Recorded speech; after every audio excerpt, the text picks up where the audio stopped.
Ito nga po yung bago ninyong pag-aaral.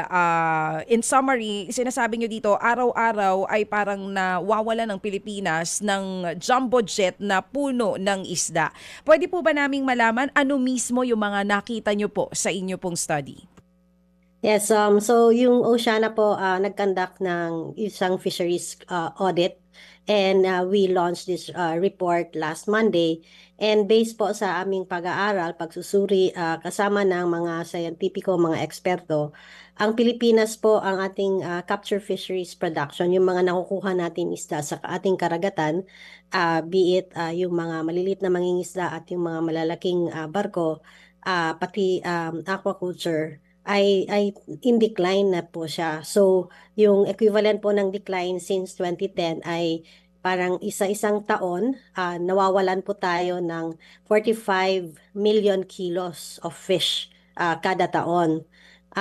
Ito po yung malungkot na findings namin kasi ang nangyayari po, ang 88% of our assessed fish stocks, yung meron tayong mga datos sa ating mga fish stocks ay already overfished. So, nasa red zone na po tayo and collapsing na siya. So, it's only a matter of time before our country will run out of fish. And ano po ibig sabihin nito? Yung 45 million fish lost yearly, ay ito ang ibig sabihin nito ay mawawalan po ng pangkabuhayan yung mga ating municipal fisher folk, about 350,000 plus small scale fishers which is are only earning 2,500 at the minimum per month.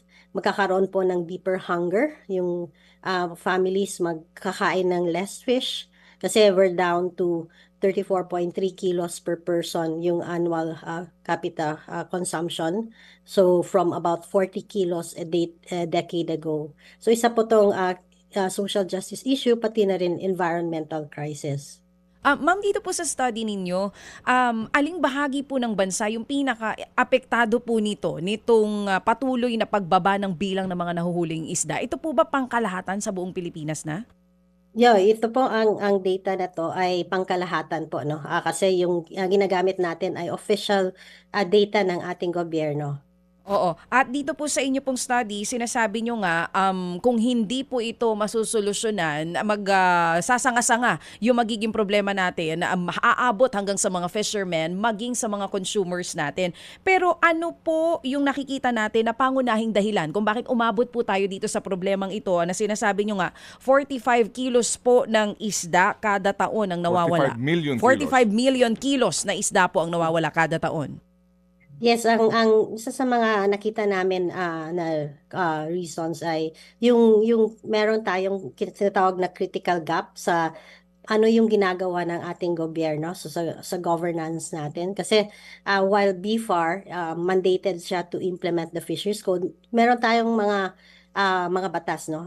Kaso yung mga problema natin ay malaking problema natin sa illegal, unreported, and unregulated fishing or IUU fishing na tinatawag natin. So, ito yun po yung mga gumagamit ng mga mapipinong mata na sa pagpapangisda, yung mga unauthorized fishing, pati na rin yung pag-intrude ng commercial fishing inside municipal waters. Ito po yung top three issues. Pero yun nga, yung mga mandated agencies like BFAR, ay hindi po na parang effective yung ginagawa nila, no?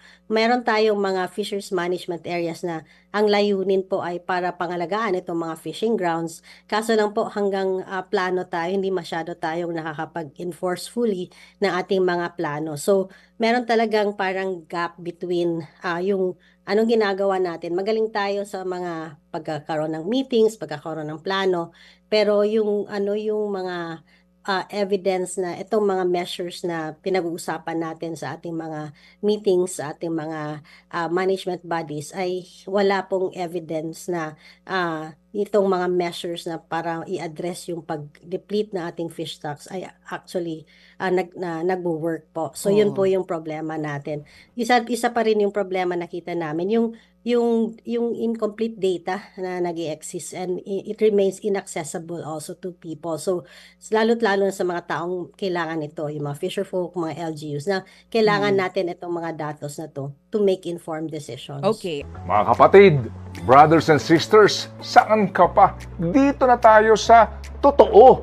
Dito na tayo sa True FM. Mga kapatid, mag-subscribe and follow po kayo sa social media accounts ng True Network PH. Yan po kami. Hanapin nyo lang True Network PH, Facebook, Instagram, YouTube, TikTok, and podcast.